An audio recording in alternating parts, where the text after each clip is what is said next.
નવરાત્રિનો ત્રીજો દિવસ એટલે મા દુર્ગાના ત્રીજા સ્વરૂપ ચંદ્રઘંટાની ઉપાસનાનો દિવસ.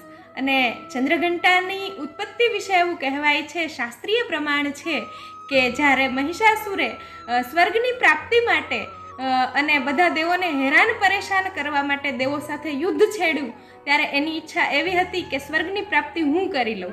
અને બધા દેવતાઓ બ્રહ્મા, વિષ્ણુ અને મહેશના શરણે જાય છે અને વાત કરે છે. ત્યારે બ્રહ્મા, વિષ્ણુ અને મહેશ મહિષાસુરની ઈચ્છા સાંભળીને ક્રોધે ભરાય છે.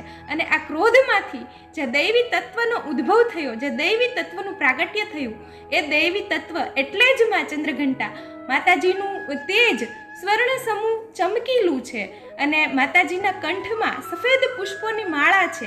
અને બધા દેવતાઓએ પોતપોતાના શસ્ત્રો માં ચંદ્રઘંટાને આપ્યા.